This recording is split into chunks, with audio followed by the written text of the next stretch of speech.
अस्सलामु अलैकुम वरहमतुल्लाहि वबरकातुहू। अल्हम्दुलिल्लाहि रब्बिल आलमीन व बिही नस्तईन वस्सलातु वस्सलाम अला रसूलिहिल करीम नबीना मुहम्मद व अला आलिहि व अस्हाबिहि अजमाइन।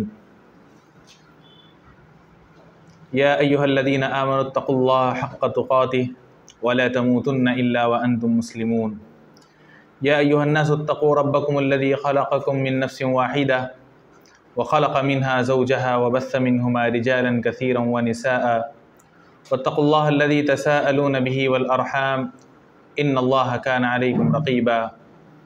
या अय्युहल्लज़ीना आमनुत्तक़ुल्लाह व क़ूलू क़ौलन सदीदा युस्लिह लकुम अअमालकुम व यग़फ़िर लकुम ज़ुनूबकुम व मन युतिइल्लाह व रसूलहु फ़क़द फ़ाज़ फ़ौज़न अज़ीमा। अम्मा बअद फ़इन्न ख़ैरल हदीथि किताबुल्लाह व खैरल हदी हदी मुहम्मदिन सल्लल्लाहु अलैहि वसल्लम व शर्रल उमूरि मुहदसातुहा व कुल्ल मुहदसतिन बिदअह व कुल्ल बिदअतिन ज़लालह व कुल्ल ज़लालतिन फ़िन्नार। अऊज़ु बिल्लाहि मिनश शैतानिर रजीम। बिस्मिल्लाहिर रहमानिर रहीम। व जअलना अल-लैला वन-नहारा आयतैनि फमहौना आयतल लैल व जअलना आयतन नहारि मुबसिरतन लितबतगू फ़ज़लन मिन रब्बिकुम वलितअलमू अददस्सिनीन वल हिसाब। मुअज़्ज़ज़ हाज़रीन, तमाम किस्म की तारीफ़ हम्द व सना उस अल्लाह अज़्ज़ व जल के लिए है जिसने हमको आज यहाँ पर कुछ दीन की बातें सुनने और सुनाने के लिए जमा किया। बादहू दरूद सलाम नाजिल हो तमाम अंबिया इकराम पर, खुसूसन आखिरी नबी जनाब मोहम्मद रसूलुल्लाह सल्लल्लाहु अलैहि वसल्लम पर। अल्लाहुम्मा सल्लि अला मुहम्मदिन व अला आलि मुहम्मद कमा सल्लैता अला इब्राहीम व अला आलि इब्राहीम इन्नका हमीदुम मजीद। अल्लाहुम्मा बारिक अला मुहम्मदिन व अला आलि मुहम्मद कमा बारकता अला इब्राहीम व अला आलि इब्राहीम इन्नका हमीदुम मजीद। मुअज़्ज़ज़ हाज़रीन, जैसा कि हम में का हर आदमी ये बात जानता है कि इसवी एतबार से अभी हमारा ये साल ख़त्म होने वाला है। 5-6 दिनों में इसवी एतबार से एक नया साल शुरू होने वाला है। तो इसी मौके की मुनासबत से इंशाअल्लाह तबारक व तआला इससे मुताल्लिक़ कुछ बातें आपके सामने रखने की कोशिश करूँगा। सबसे पहली बात तो ये है कि एक नया साल, एक साल का ख़त्म होना और फिर एक नया साल आना, यानी कि हम जानते हैं कि साल के अंदर 12 महीने होते हैं। हर महीने में तकरीबन 30 दिन होते हैं और हर हफ्ते में 7 दिन होते हैं। तो ये जो तरतीब है, सबसे पहली बात जो हमको यहाँ पर मालूम करने की है वो ये कि ये चीज़ अल्लाह तबारक व तआला की बनाई हुई है। ये कोई इंसानों की बनाई हुई नहीं कि साल के अंदर 12 महीने होंगे, इसी तरह हर महीने के अंदर 30 दिन होंगे, फिर हर हफ्ते के अंदर 7 दिन होंगे। जब 7 दिन ख़त्म होंगे तो एक हफ़्ता ख़त्म होगा, 30 दिन ख़त्म होंगे तो एक महीना ख़त्म होगा, 12 महीने ख़त्म होंगे तो एक साल ख़त्म होगा।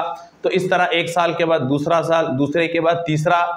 ये जो तरतीब है ये इंसानों की बनाई हुई नहीं है, बल्कि ये अल्लाह तबारक व तआला की बनाई हुई तरतीब है। जैसा कि अल्लाह तबारक व तआला ने कुरान मजीद में इस चीज़ की तरफ इशारा करते हुए बल्कि वाज़ेह अल्फाज में अल्लाह तबारक व तआला ने बयान फरमाया, कहा इन्ना इद्दतश-शुहूर इंदल्लाहि 12 शहरन फ़ी किताबिल्लाहि यौम ख़लक़स समावाति वल अर्द। जिस दिन अल्लाह तबारक व तआला ने आसमान और ज़मीन को बनाया, उसी दिन अल्लाह तबारक व तआला ने किताब में इस बात को लिख दिया कि साल के अंदर 12 महीने होंगे। अब साल में 12 महीने जो होंगे तो वो उसके बाद हर कौम के लोग अपने अपने एतबार से सालों की तरतीब देते हैं, सालों को शुरू करते हैं, उसकी शुरुआत करते हैं। जैसा कि हम देखते हैं आम तौर पर हम 2 कैलेंडर को जानते हैं। एक तो ईसवी कैलेंडर, अंग्रेज़ी कैलेंडर, जो कि आज पूरी दुनिया के अंदर आम है, राइज है। इसी तरह हम जो दूसरी चीज़ जानते हैं, दूसरा कैलेंडर हमारा और आपका हिजरी कैलेंडर जो हम और आप जानते हैं। इसके अलावा आप अगर दूसरे मज़ाहिब के अंदर भी देखेंगे तो हर मज़हब का अपना अपना कैलेंडर होता है, लेकिन तमाम कैलेंडरों के अंदर, हर तक़वीम के अंदर यही बात होती है कि एक साल में 12 महीने होते हैं, एक महीने में 30 दिन और एक हफ्ते में 7 दिन होते हैं। ये सबके पास है, लेकिन हर कौम के लोग अपने अपने एतबार से अपनी तारीख़ को ज़िंदा रखने के लिए, अपनी तारीख़ को लोगों के सामने पेश करने के लिए, लोगों के सामने बताने के लिए, खुद भी याद रखने के लिए ये अपने साल की इब्तिदा अपने किसी एक ख़ास वाक़े से करते हैं। जैसा कि हिजरी साल इस्लामी कैलेंडर जो है कमर के एतबार से जो चलता है, चांद के एतबार से जो चलता है, इसकी शुरुआत इस्लाम के अंदर जो सबसे मशहूर वाक़या पेश आया, जिसके बाद मुसलमानों को यूँ समझे कि एक किस्म का गलबा मिला, यानी हिजरत से इस कैलेंडर की, इस तक़वीम की ईजाद होती है, इसकी शुरुआत होती है। तो इसी तरह ये जो अंग्रेज़ी साल है ये ईसा अलैहिस्सलाम की पैदाइश से इसकी शुरुआत होती है। अब हम जब कहते हैं कि 2022 ख़त्म होकर हम 2023 में जाने वाले हैं, यानी ईसा अलैहिस्सलाम की पैदाइश को 2022 साल ख़त्म हो गए हैं। 2022 साल अभी ख़त्म होने वाले हैं और 2023वां साल शुरू होने वाला है। और ये जो ईसवी जो साल है, ईसवी जो कैलेंडर होता है, ये सूरज के एतबार से चलता है। हिजरी जो कैलेंडर होता है ये चांद के एतबार से चलता है, और ये जो ईसवी कैलेंडर जो होता है वो सूरज के एतबार से चलता है। सूरज के हिसाब से उसके महीनों की और उसके सालों की तरतीब होती है। अब ये जब एक साल ख़त्म होता है और जब फिर दूसरा नया साल आता है, तो यहाँ पर आम तौर पर हम दुनिया के अंदर देखते हैं कि एक साल ख़त्म होकर जब नया साल आता है तो लोग इस मौके पर जश्न मनाते हैं, लोग इस मौके पर खुशी मनाते हैं, खुशी का इजहार करते हैं, आपस में एक दूसरे को नए साल की मुबारकबादी देते हैं। तो आइए हम जानने की कोशिश करते हैं कि क्या शरीयत इस्लामिया में ऐसा कोई तस्वुर पाया जाता है कि जब एक साल ख़त्म हो के नया साल आएगा तो उस पर जश्न मनाया जाए, एक महीना ख़त्म हो के दूसरा महीना आएगा उस पर जश्न मनाया जाए।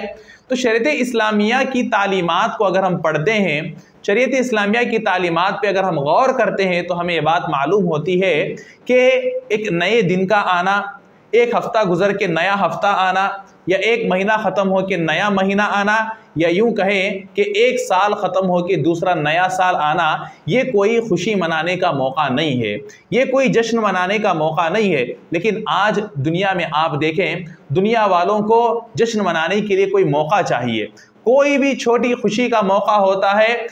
हालांकि कभी कभार तो ऐसा होता है कि उसके अंदर कोई खुशी की बात भी नहीं होती, लेकिन लोग उसे खुशी का मौका समझकर उसे जश्न मनाने के लिए उसके लिए एक दिन मुतय्यन कर देते हैं। पैदाइश का मौका है, पैदाइश पर जश्न मना रहे हैं, नया साल शुरू हो रहा है, नए साल पर जश्न मना रहे हैं। ज़िंदगी के अंदर कोई भी अहम वाक़या होता है जिसका ताल्लुक़ खुशी से होता है, अच्छाई से होता है, उसको एक दिन मुकर्रर करके, मुतय्यन करके, याद रख के उसके लिए एक जश्न का दिन मनाते हैं। यानी कि आप दुनिया में देखें कि लोगों को लहव व लईब में मुब्तला होने के लिए, गुनाह के काम करने के लिए, फहश काम करने के लिए, एंटरटेन करने के लिए कोई ना कोई मौका चाहिए, बस मौके की तलाश में रहते हैं। अब एक नया साल, एक साल ख़त्म होके नया साल आ रहा है, चलो नया साल शुरू है, जश्न मनाना है, हमको नया साल शुरू हो रहा है, हमें खुशी का इजहार करना है, हमें इस एतबार से अपने आप को खुश करना है और दूसरों को इसकी मुबारकबादी देना है। हालांकि शरीयत इस्लामिया तो इससे मुताल्लिक़ हम और आपको कोई तालीम नहीं देती, बल्कि दुनिया के पास भी इससे मुताल्लिक़ इससे पहले कोई चीज़ नहीं थी कि नया साल आएगा तो जश्न मनाया जाएगा, नया साल आएगा तो उसको अहमियत दी जाएगी, नहीं। बल्कि जिस तरह आम दिनों में एक दिन ख़त्म हो कि दूसरा नया दिन आता है, इसी तरह एक दिन ख़त्म हो कि दूसरा दिन आता है। ये अलग बात होती है कि वहाँ से तारीख़ बदलती है, बस वो साल जो है ख़त्म हो गया जो गिन रहे थे। एक साल को हम गिनते हैं तो 7 दिन होते हैं, फिर हमारी गिनती के बाद एक महीना होता है, फिर उन महीनों की गिनती के 12 महीने मुकम्मल होने के बाद एक साल होता है। बस इसी तरह जैसा आम दिनों में एक रात गुजरने के बाद, एक दिन गुजरने के बाद दूसरा दिन आता है, इसी तरह वो भी एक आम दिन है कि वो ख़त्म हो गया और दूसरा दिन आया। अब ये जो साल ख़त्म होकर दूसरा साल आता है, एक महीना ख़त्म होकर दूसरा महीना आता है, तो इससे मुताल्लिक़ अल्लाह तबारक व तआला ने सूरतुल इसरा की जो आयत करीमा मैंने आपके सामने पढ़ी, उस आयत में अल्लाह तबारक व तआला क्या बयान फरमाते हैं? अल्लाह तबारक व तआला कहते हैं कि अल्लाह तबारक व तआला ने दिन और रात को हम और आपके लिए एक निशानी बनाया है। ये दोनों की दोनों चीज़ें निशानियां हैं हमारे लिए। क्यों अल्लाह तबारक व तआला ने दिन रात बनाए? इसके दो मकसद अल्लाह तबारक व तआला ने बयान फरमाए। पहला मकसद ये कि लितबतगू फज़लन मिन रब्बिकुम, ताकि इसके ज़रिए से तुम अल्लाह तबारक व तआला के फजल को तलाश करो। यानी रात होती है, आराम करो, अपनी थकावट दूर करो, और फिर जैसे ही दिन होती है, सुबह होती है, तो फिर सुबह में तुम अल्लाह तबारक व तआला का फजल तलाश करने के लिए दुनिया में निकल जाओ, कमाओ, फिर आप अपने जिस्म के हुकूक, अपने घर वालों के हुकूक अदा करो। यह सबसे पहला मकसद है दिन और रात के बनाने का। जैसे ही रात आती है हम आराम करते हैं, जैसे ही दिन होती है तो हम और आप अपनी कमाई के लिए अल्लाह तबारक व तआला के फजल को तलाश करने के लिए ज़मीन के अंदर फैल जाते हैं। ये पहला मकसद। और दूसरा मकसद अल्लाह ने बयान फरमाया वलितअलमू अदद सिनीन वल हिसाब, इसके ज़रिए से तुम सालों की गिनती कर सको, सालों को तुम गिन सको। अब साल कैसे गिनेंगे? महीनों के जरिए। महीने कैसे गिनेंगे? दिन के जरिए। जब एक दिन आकर खत्म हो जाएगा, 24 घंटे जब गुजर जाएंगे, रात दिन खत्म हो गया, तो मतलब यह कि हमारा एक दिन खत्म हो गया। इस तरह हम गिनते हैं कि 7 दिन खत्म हो गए, यहाँ पे एक हफ्ता हो गया, 30 दिन खत्म हो गए, यहाँ पे एक महीना हो गया, 12 महीने खत्म हो गए, एक साल हो गया। बस गिनने के लिए अल्लाह तबारक व तआला ने दिन और रात को बनाए हैं, ताकि इसके जरिए से हम अपनी तारीखों की हिफाजत कर सके, ताकि इसके जरिए से हम अपने ज़िंदगी के अंदर जो चीज़ें पेश आती हैं, जो वाक़यात पेश आते हैं, उनको याद रख सकें कि फ़लाँ तारीख़ को फ़लाँ वाक़या पेश आया था, फ़लाँ दिन मैं जो है काम पर जाना शुरू किया, यहाँ पर एक महीना होता है, फ़लाँ आदमी को, जो आदमी मेरे पास काम करता है, उसे मुझे उसकी तनख्वाह देनी है। या ये कि अगर कोई आदमी काम करने वाला है तो उसे पता चलता है कि हाँ आज तक एक महीना ख़त्म हो गया, अब मुझे अपना मुआवजा लेना है, अपना उजरत या अपनी जो भी तनख्वाह लेनी है। फ़लाँ तारीख़ को फ़लाँ मुहद्दिस पैदा हुए, फ़लाँ दिन या फ़लाँ तारीख़ को फ़लाँ आदमी का इंतकाल हुआ। बस ये तमाम चीज़ें याद रखने के लिए कि कौन सा वाक़या कब हुआ, इन तारीखों को याद रखने के लिए ही इन सालों को अल्लाह तबारक व तआला ने, यानी कि दिन और रात को अल्लाह तबारक व तआला ने बनाया है। इसके अलावा इसके अंदर कोई दूसरा मकसद नहीं है कि साल ख़त्म होने पर जब नया साल आएगा उसमें जश्न मनाया जाएगा, खुशी का इजहार किया जाएगा, एक दूसरे को मुबारकबादी दी जाएगी। ये तमाम चीज़ें शरीयत इस्लामिया की ख़िलाफ़ हैं। और आज अफसोस के साथ ये बात कहना पड़ता है कि हमारी मुस्लिम कौम भी इन तमाम चीज़ों के अंदर बह कर जा रही है। आज मुस्लिम कौम भी इन तमाम चीज़ों के अंदर मुलविस हो रही है। जैसा ही नया साल आता है, बाकायदा उसका एहतमाम किया जाता है, उसके लिए पहले से प्लानिंग की जाती है कि 31 दिसंबर की नाइट को क्या किया जाए, क्या करें, किस तरह से खुशी मनाएं, किस तरह से हम अपने आप को एंटरटेन करें, कौन से काम हम कर सकते हैं। ये तमाम चीज़ें पहले से प्लानिंग होती है। हालांकि इस्लाम का ये हिस्सा नहीं है, इस्लाम इसकी हम और आपको तालीम नहीं देता, बल्कि ये तो एक एतबार से कहें कि यहूद और नसारा की मुशाबहत इसके अंदर पाई जाती है। ये शुरुआत हुई उन्हीं लोगों से, नसारा ने इसकी शुरुआत की। ये नसारा की ईजाद करदा ईद है, या यूं समझे कि उनकी ईजाद करदा खुशी का मौका है। इस्लाम ने इसको कोई खुशी का मौका नहीं कहा। यहाँ तक कि अगर इस्लामी साल ख़त्म होकर हिजरी एतबार से जो साल हमें जिसको इस्लामी कैलेंडर कहते हैं, अगर उस एतबार से भी एक साल ख़त्म होके दूसरा साल आता है, तो वहाँ पर भी इस्लाम हमें ये तालीम नहीं देता कि जैसे ही मुहर्रम की पहली तारीख आई तुम खुशी मनाओ, जश्न मनाओ। ये तमाम चीज़ें खुशी मनाने के मौके नहीं हैं। इन तमाम मौक़ों पर हम और आपको खुशी नहीं मनाना है। और खुशी मनाने के नाम पर कितने गुनाहों के अंदर आज हम मुलविस होते जा रहे हैं, कितने बदकारियां किए जा रहे हैं, कितने अल्लाह तबारक व तआला की नाफरमानियां किए जा रहे हैं। 31 दिसंबर की नाइट आप तमाम जानते हैं कि इस रात खुशी मनाने के नाम पर लोग कितने ज़्यादा गुनाहों का इर्तिकाब करते हैं। ये वो रात है पूरे साल के अंदर यही वो रात है जिसमें सबसे ज़्यादा अल्लाह तबारक व तआला की नाफरमानी होती है। यही वो रात है जिसमें सबसे ज़्यादा शराब नोशी होती है। ये वो रात है जिसमें सबसे ज़्यादा औरतों की इज्जतों को लूटा जाता है। बहुत सारी औरतें जिनाकारी के अंदर मुब्तला होती है। इस रात में जितने गुनाह होते हैं, शायद के पूरे साल के किसी रात के अंदर इतने गुनाह ना होते हो। इस रात का लोग खास कर एहतमाम करते हैं। पहले से प्लानिंगें होती है कि हाँ ये रात आने वाली है, हमें ऐसा ऐसा करना है, मुख्तलिफ किस्म के। लेकिन उन तमाम चीज़ों का ताल्लुक लहव व लईब से होता है, उन तमाम चीज़ों का ताल्लुक सिर्फ फहश कामों से होता है। कोई उसका ताल्लुक किसी नेक काम से नहीं होता, किसी अच्छाई से नहीं होता। अगर आपको इस बात पर इतनी ही ज़्यादा खुशी हो रही है तो आप इबादतों के ज़रिए से भी अपनी खुशी का इजहार कर सकते हैं, जैसा कि अल्लाह के नबी सल्लल्लाहु अलैहि वसल्लम का मामूल था। अल्लाह के नबी सल्लल्लाहु अलैहि वसल्लम हर हफ्ते में 2 दिन रोज़ा रखा करते थे, पीर और जुमेरात का। हमें का हर आदमी ये बात जानता है, लेकिन इसकी वजह क्या है? अल्लाह के नबी पीर के दिन क्यों रोज़ा रखा करते थे? अल्लाह के नबी सल्लल्लाहु जुमेरात के दिन रोज़ा क्यों रखा करते थे? अल्लाह के नबी सल्लल्लाहु अलैहि वसल्लम खुद इसकी वजह बयान करते हुए फरमाते हैं, पीर के दिन मैं इसलिए रोज़ा रखता हूँ क्योंकि पीर के दिन मेरी पैदाइश हुई है। मेरी पैदाइश हुई है तो इस पर मैं खुशी का इजहार करते हुए, अल्लाह तबारक व तआला का शुक्र अदा करते हुए मैं पीर के दिन का रोज़ा रखता हूँ। अल्लाह के नबी खुशी मना रहे हैं। कैसे मना रहे हैं? इबादत के ज़रिए से। अगर आपकी ज़िंदगी में कोई भी खुशी का मौका आता है, आपकी शादी हो रही है, या ये कि आपका बच्चा इम्तिहान में कामयाब हो रहा है, या आप खुद अपने किसी काम के अंदर कामयाब होते हैं, आपकी ज़िंदगी में कोई भी एक खुशी का मौका आता है तो आप इबादतों के ज़रिए से उस खुशी को मनाएं, इबादत के ज़रिए से उस खुशी का इजहार करें, जैसा कि अल्लाह के नबी सल्लल्लाहु अलैहि वसल्लम किया करते थे। आपकी ज़िंदगी में कोई आपका चहीता आदमी बीमार था, वो आदमी अच्छा हो गया, अल्लाह तबारक व तआला का शुक्रिया अदा करते हुए 2 रकात नमाज पढ़िए। या आप खुद बीमार थे, अच्छे हो गए, अल्लाह का शुक्रिया अदा करते हुए 2 रकात नमाज पढ़िए।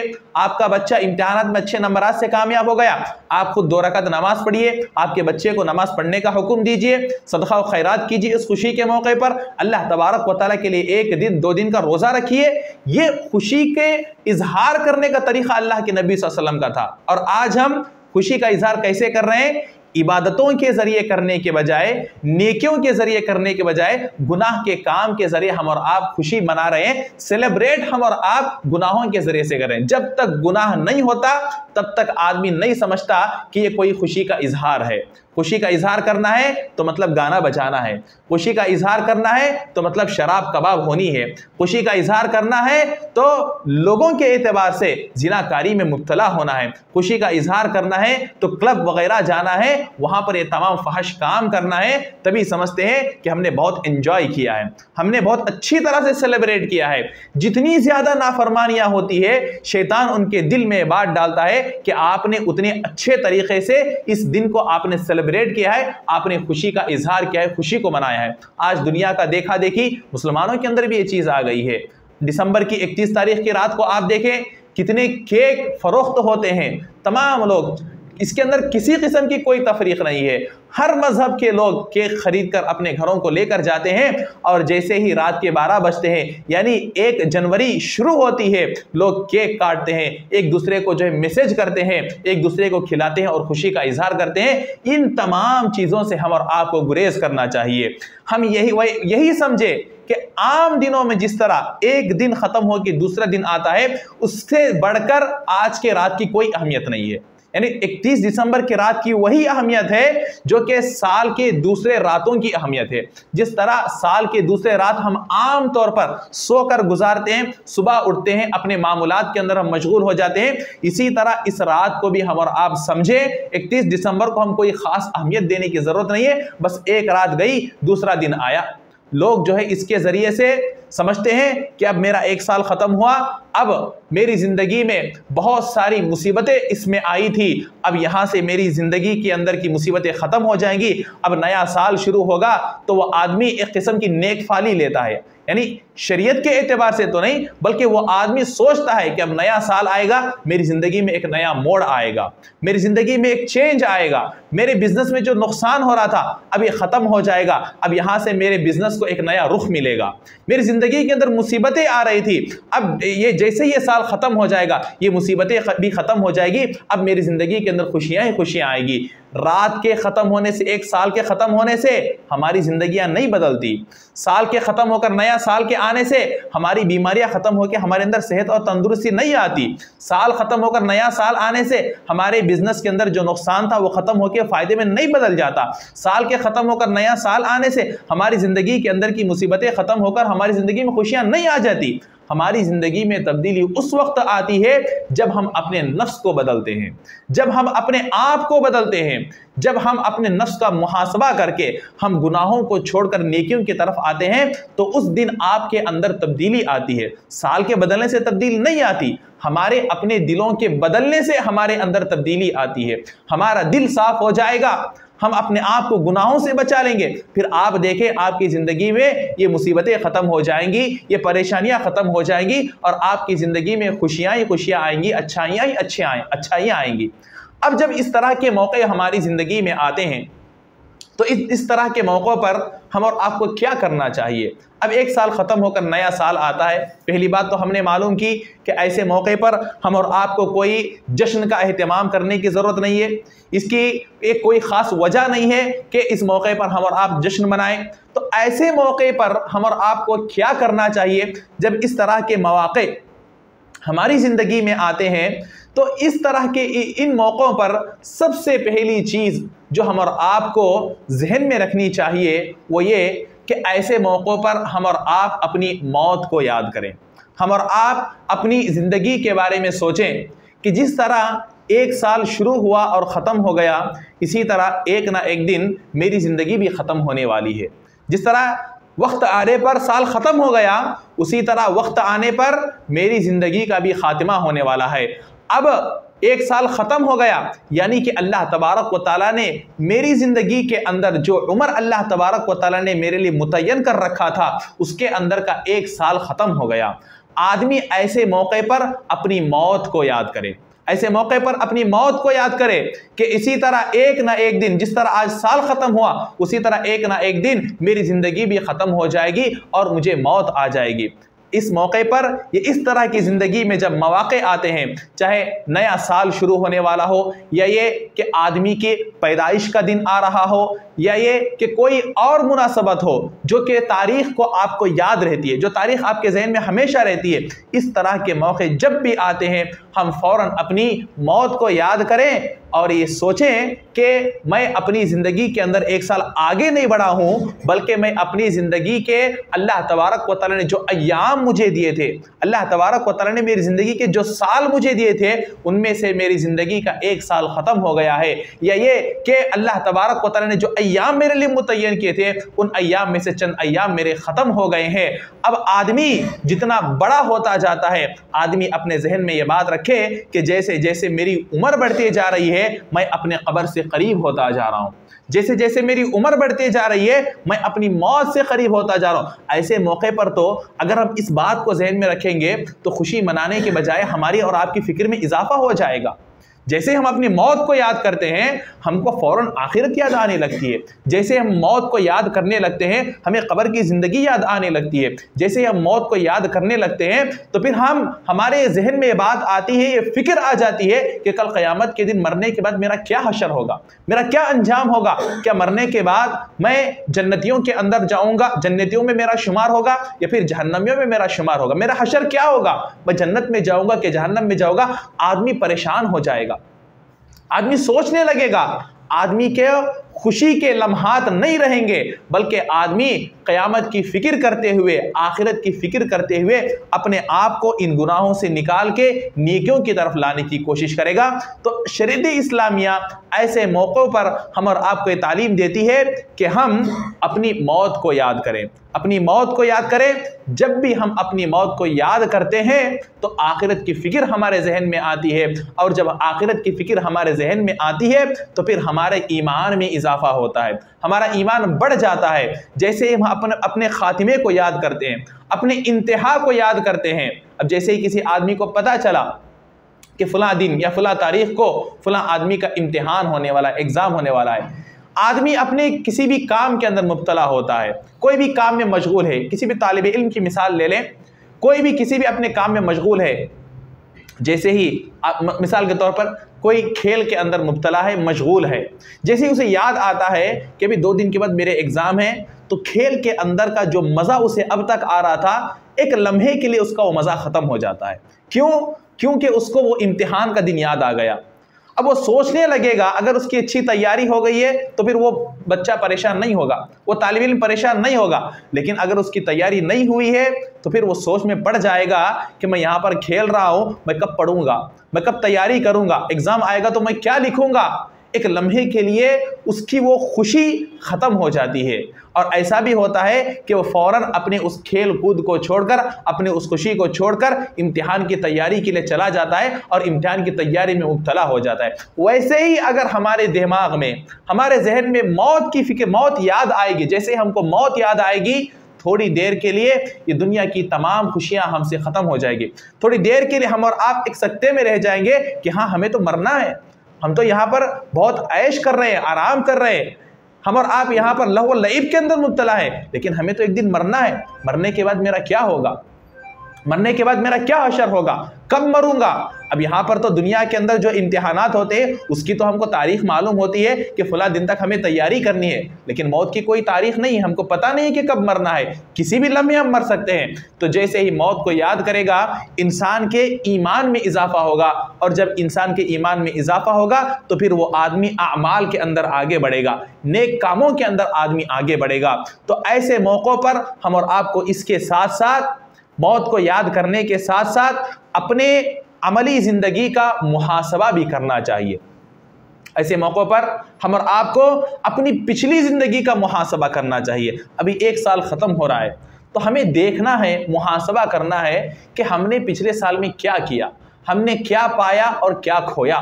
लोग जैसे ही 1 साल ख़त्म होता है तो दुनियावी एतबार से वो अपनी फ़हरिस्त बनाते हैं कि इस साल मुझे क्या क्या फ़ायदा हुआ, इस साल के अंदर क्या क्या अच्छाइयाँ हुई, इस साल के अंदर क्या क्या अच्छे वाक़यात हुए, और इस साल के अंदर क्या क्या नुकसानात हुए, किस किस्म की परेशानियां मेरी ज़िंदगी में आई। ये तमाम चीज़ें लोग इनकी फहरिस्त बनाते हैं और फिर दोनों के दरमियान देखकर मुआजना करते हैं कि अगर इस साल अच्छाइयाँ ज़्यादा आई तो आदमी फैसला करता है कि मेरा ये साल बहुत अच्छा गुजरा, और अगर बुराइयों की लिस्ट ज़्यादा है, लंबी है, बुराइयों की फहरिस्त बड़ी है, तो आदमी कहता है कि मेरा ये साल ख़राब गुजरा, मेरा ये साल बुरा गुजरा। और दुनिया वाले भी अखबारों के अंदर जब साल ख़त्म होता है, आप जनवरी की पहली तारीख के अखबार को उठाकर देख ले तो उसके अंदर आपको इस साल के अंदर जो साल ख़त्म हो गया है उस साल के अंदर जो बड़े बड़े वाक़यात पेश आए उसकी तरफ उसके अंदर हम और आपको इशारा मिलता है कि इस साल फ़ला महीने में फ़ला वाक़या पेश आया,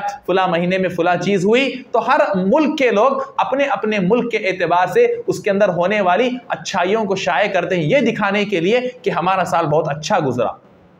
ऐसे मौके पर एक मोमिन को किस एतबार से मुहासबा करना चाहिए? एक ईमान वाले को, जिसका अल्लाह पर, रसूल पर ईमान है, आखिरत के दिन पर ईमान है, ऐसे आदमी को कैसे मुहासबा करना चाहिए? उसे देखना चाहिए कि इबादतों के एतबार से मेरा साल कैसे गुजरा, गुनाहों के एतबार से मेरा इस साल कैसे गुजरा, कितनी इबादतें मैंने इस साल के अंदर की, कितनी इबादतों का मैंने इस साल के अंदर एहतमाम किया, कितने गुनाह मुझसे सरजद हुए, कितनी नाफरमानियां मुझसे हुई, क्या मैंने इस पूरे साल के अंदर 5 वक्ता नमाजों का एहतमाम किया, क्या इस पूरे साल के अंदर मैंने 5 वक्ता नमाजों के साथ सुन्नतों का भी एहतमाम किया, क्या मैंने इस पूरे साल के अंदर 5 वक्ता नमाजों के साथ सुन्नतों के साथ नफिल नमाजों का भी मैंने एहतमाम किया। आदमी को देखना चाहिए कि क्या इस साल का जो रमज़ान का महीना मेरी ज़िंदगी में आया, क्या मैंने उसके पूरे रोज़े रखे, क्या इसके अलावा मैंने और नफिल रोज़ों का एहतमाम किया, और भी जो रोज़ों की फजीलत हमें बताई गई है क्या मैंने उसका एहतमाम किया। इस साल मैंने कितना पैसा अल्लाह तबारक व तआला की राह में खर्च किया। इस साल अगर मेरे पास इतना पैसा था जो कि ज़कात के निसाब को पहुंचता है तो क्या मैंने ज़कात अदा किया, क्या मैंने गरीबों का जो हक़ मुझ पर अल्लाह तबारक व तआला ने रखा है क्या मैंने उसको अदा किया। मुझ पर जितने हुकूक अल्लाह ने आयद किए, चाहे उसका ताल्लुक़ हुकूकुल्लाह से हो, चाहे उसका ताल्लुक़ हुकूकुल इबाद से हो, क्या मैंने उन तमाम हुकूक को अदा किए। इस एतबार से एक मोमिन को अपना मुहासबा करना चाहिए, इस एतबार से एक मोमिन को अपना जायज़ा लेना चाहिए, कितनी नाफरमानियाँ मुझसे हुई, कितने गुनाह मुझसे हुए, कितने वाजिबात को मैंने छोड़ा, कितने हराम कामों का मैंने इर्तिकाब किया, कितने लोगों के हुकूक के अंदर मैंने हक तलफी की। ये तमाम चीज़ों का आदमी जायज़ा ले। फिर उसके बाद जिस तरह एक बिजनेसमैन मुहासबा करने के बाद आदमी ये कोशिश करता है कि जो नुकसान मुझे अब तक हुआ आइंदा मुझे उसका नुकसान नहीं होना चाहिए, उसके लिए आदमी प्लानिंग करता है। तो एक मोमिन भी इसी तरह प्लानिंग करे कि मुझसे ये जो गुनाह हुआ है अब मैं कोशिश करूंगा कि आइंदा साल मुझसे गुनाह नहीं होगा। मैंने गुज़िश्ता साल फ़र्ज़ नमाज़ों का तो एहतमाम किया, लेकिन पाबंदी के साथ मैंने एहतमाम किया। इस साल आदमी अज़्म करे कि हाँ, मैं 5 वक्ता नमाज़ों का पूरा एहतमाम करूँगा। गुज़िश्ता साल ऐसे होता था, यानी मिसाल के तौर पर बता रहा हूँ, ऐसे होता था कि कोई 1-2 नमाज़ें मुझसे छूट जाती थी। अब अज़्म करे कि मैं पूरी की पूरी नमाज़ें पढ़ूँगा। अगर कोई ऐसा आदमी है कि उसने पूरी 5 वक्त की नमाज़ें अपने औकात में जमात के साथ अदा की, तो आदमी अज़्म करे कि मैं इस नए साल मैं फ़र्ज़ नमाज़ों के साथ नफिल नमाज़ों का, सुन्नतों का भी एहतमाम करूँगा, नफिल नमाज़ों का भी एहतमाम करूँगा। मैंने रोज़े तो पूरे रखे, लेकिन एक भी नफिल रोज़ा मैंने गुज़िश्ता साल नहीं रखे। अगले साल मैं फ़र्ज़ रोज़ों के साथ नफिल रोज़ों का भी एहतमाम करूँगा। इस तरह से आदमी अपना मुहासबा करे, सिर्फ साल के इख्तिताम पर नहीं, बल्कि हम और आप को रोज़ाना अपना मुहासबा करना चाहिए। रोज़ाना जब हम और आप अपने बिस्तर पर जाते हैं, तो सोने से कबल चंद लम्हों के लिए अपनी आंखों को बंद करें और सुबह बेदार होने से लेकर बिस्तर पर आने तक हमने आज के दिन में क्या क्या किया है, कितनी नेकियां हमने की है, कितने गुनाह हमने किए। अगर नेकियां किए हैं तो अल्लाह तबारक व तआला का उस पर शुक्र अदा करें और ये अज़्म करे कि कल के दिन मेरी इस नेकियों में और भी इजाफा होगा।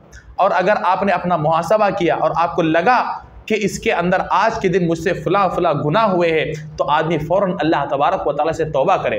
अगर लोगों के हुकूक से मुताल्लिक़ ये गुनाह है, गलती है, तो फिर उनके पास जाकर उनका वो हक़ वापस करे या उनसे माफ़ी मांगे और आदमी ये अज़्म करे कि कल के दिन मुझसे ये गुनाह नहीं होगा, कल के दिन मुझसे गलती नहीं होगी। सोने से पहले आदमी मुहासबा कर ले। क्या पता कि हम सोचेंगे कि कल करूँगा, लेकिन हमारी कल हो ही ना, रात ही हमें अल्लाह तबारक व तआला से जा मिलने का मौका आ जाए। इसीलिए आदमी कभी भी इंतजार ना करे कि कल करूंगा। आदमी कल करूंगा बोल के सोता है, फिर उठता ही नहीं है। मुख्तसर सा किस्सा तमाम हो गया, सोचा कल करूंगा लेकिन बेदारी नहीं हुआ। तो इसलिए हर दिन हम और आपको मुहासबा करना है, और ख़ासकर जब इस तरह के मौके आते हैं तो हमें ख़ासकर अपना मुहासबा करना चाहिए। हज़रत उमर रज़ियल्लाहु अन्हु का मक़ौला है, हज़रत उमर रज़ियल्लाहु अन्हु कहा करते थे, हासिबू क़ब्ल अन तुहासबू, तुम्हारा हिसाब लिए जाने से पहले तुम खुद अपना हिसाब ले लो, तुम्हारा हिसाब होने से पहले तुम खुद अपना हिसाब कर लो। अल्लाह तबारक व तआला जब हिसाब करेगा तो जब हमको उस हिसाब के अंदर बहुत सारे नक्स, बहुत सारी कोताहियाँ नज़र आएंगी, तो वहाँ पर हम अपना हिसाब दुरुस्त नहीं कर पाएंगे, वहाँ पर हम अपना हिसाब सही नहीं कर पाएंगे। इसलिए उस हिसाब से पहले हम खुद अपना हिसाब कर लें। मिसाल के तौर पर एक आदमी को कोई आदमी कुछ पैसा देकर खर्च करने के लिए भेजा, तो आदमी उन पैसों को खर्च करने के बाद जब वो पैसा उसमें से जो भी खर्च किया, खर्च करने के बाद जो पैसा बचा हुआ होता है, अपने मालिक के पास जब आता है तो आने से पहले वो आदमी अपना खुद एक मरतबा हिसाब कर लेता है। मेरे मालिक ने मुझे 1000 रुपये दिए थे, 10,000 रुपये दिए थे, मैंने क्या क्या खर्च किए। अब 10,000 में से मेरे जेब के अंदर 2,000 रुपये बचे। मतलब ये है कि 8,000 का मुझे हिसाब बताना है कि मैंने 8,000 में फला चीज़ खरीदी, फला चीज़ खरीदी। अगर वहाँ पे हिसाब कुछ फ़र्क होता है तो फिर आदमी सोचने लगता है कि जो हिसाब फ़र्क हो रहा है, कहाँ पे फ़र्क हो रहा है, कहाँ पे मेरा पैसा गया है। वो आदमी अपने जेबों को टटोलता है कि जिन पैसों का हिसाब नहीं आ रहा है, हो सकता है पैसा किसी दूसरे जेब में रख दिया हो, या हो सकता है कोई चीज़ मैंने खरीदी हो लेकिन उसका मैंने हिसाब ना लगाया हो।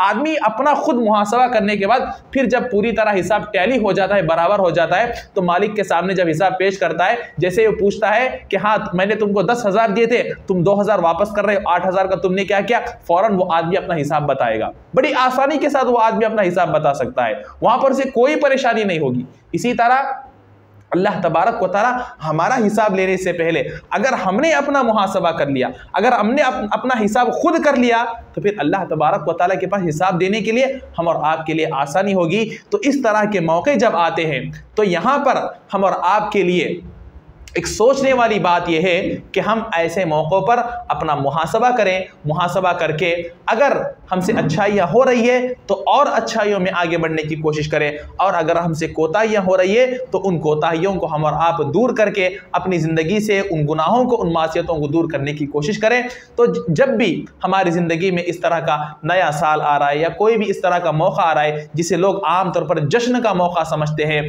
हमारे पास सिर्फ जश्न मनाने के 2 ही मौके हैं। हम और आप जानते हैं 2 ईद शरीयत इस्लामी ने हम और आपके लिए मुकर्रर किए, उन मौक़ों पर हम तमाम मिलकर जश्न मनाते हैं। बाकी कोई भी खुशी का मौका आता है, आप अपने एतबार से उसके अंदर इबादतों के ज़रिए से, इबादतों का सहारा लेकर, जैसा कि हमने आपके सामने बात बताई, उसके ज़रिए से आप छोटा मोटा जश्न मना सकते हैं, लेकिन कोई ऐसा जश्न हरगिज़ ना मनाए जिसके अंदर अल्लाह की नाफरमानी होती हो, जिसके अंदर शरीयत की नाफरमानी होती हो। जो जिस तरह के जश्न आज दुनिया वाले मनाते हैं, इसके अंदर सिर्फ और सिर्फ शैतान को खुश करने वाली बात और अल्लाह तबारक व तआला को नाराज़ करने वाली बात होती है। तो इसलिए इन तमाम चीज़ों से हम अपने आप को गुरेज रखें, इन तमाम चीज़ों से हम अपने आप को बचाएं। अभी एक से तकरीबन 5 या 6 दिन के बाद ये नया साल शुरू होने वाला है, तो इस मौके पर हम इन तमाम चीज़ों को अपने जहन में रखें और इस्लामी जो तालीमात हम और आपको इस मौके पर इस्लाम देता है, उनको अपनाने और उन पर अमल करने की हम और आप कोशिश करें। अल्लाह तबारक व तआला से दुआ है कि अल्लाह तबारक व तआला हम तमाम को सुनी हुई बातों पर अमल करने की तौफीक अता फरमा। अल्लाह तबारक व तआला हम तमाम को हर किस्म की नाफरमानियों और हर किस्म के गुनाहों से बचने की तौफीक अता फरमा। अल्लाह तबारक व तआला हमें अपने हर काम के अंदर यहूद, नसारा और गैर मुस्लिमों से मुशाबहत इख्तियार करने से बचने की तौफीक अता फरमा। आमीन। अक़ूलु क़ौली हाज़ा अस्तग़फ़िरुल्लाह ली व लकुम व लिसाइरिल मुस्लिमीन अजमईन वस्तग़फ़िरूहु इन्नहु हुवल गफ़ूरुर रहीम।